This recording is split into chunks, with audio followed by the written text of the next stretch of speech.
namni keen bitamu bara bita malee anis nan jiraadha fuula kee surraa ayyaana kee narraa kaasin malee ogeessa beekamaa hayyuudhaaf bitolu anis si jaalladheen bara koo sittaan gali goloo namni keen bitamu bara bita malee anis nan jiraadha fuula kee surraa ayyaana kee narraa kaasin malee ogeessa beekamaa hayyuudhaaf bitolu anis si jaalladheen bara koo sittaan gali goloo ogeessa beekamaa hayyuudhaaf bitolu anis si jaalladheen bara koo sittaan gali goloo ogeessa beekamaa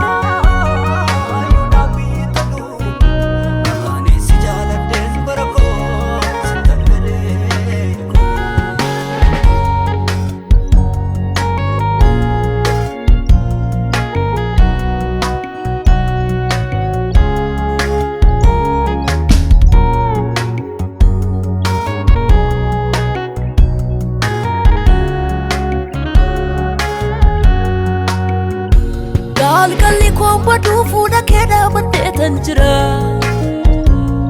ogummaan naguutiin an taasisiin gooftaa nama yeroo adara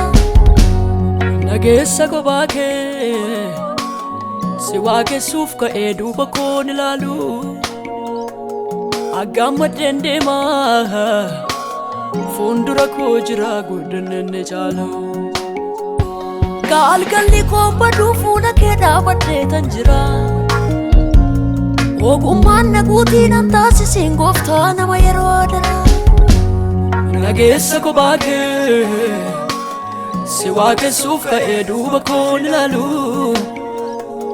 aggaammadheen deemaa fuuldura koo jira guddinni caalu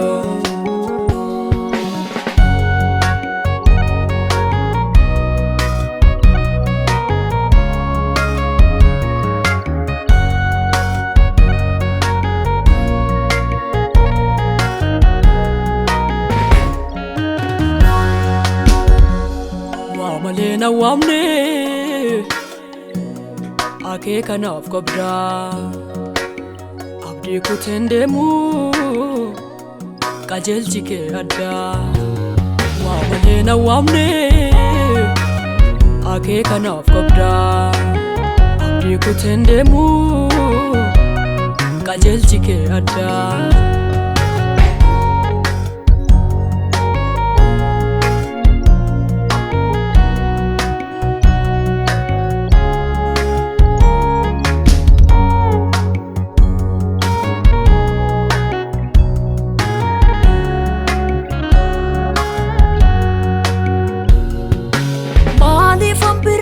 duuba koo ilaalee diinota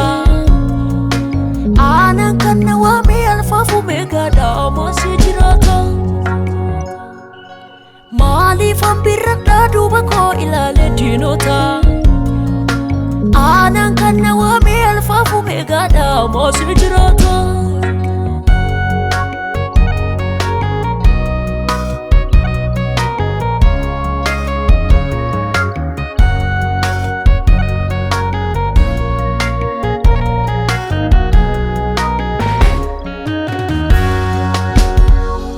jiraachuun barbaada fuula kee dhaabadheeni wanta darbuuf jedhee sin dagaddoomanii abdii galgala koo kophaa kee nageessa dukkana dhaloota situ bareessisa abdii galgala koo kophaa kee nageessa dukkana dhaloota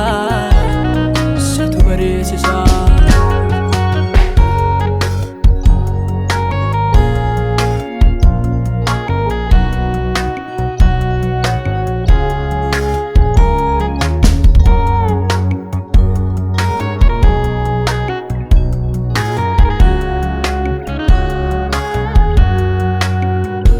humna koo hidhadhee gooftaa sin waaqessa gaaffii jireenya koo si qofatu deebisa. Haalli jijjiiramee mijachuu baatullee hirkoo galgala koo nan deema silaalee. Humna koo hidhadhee gooftaa sin waaqessa. Gaaffii jireenya koo si qofatu deebisa. Haalli jijjiiramee mijachuu baatullee hirkoo galgala koo nan deema silaalee.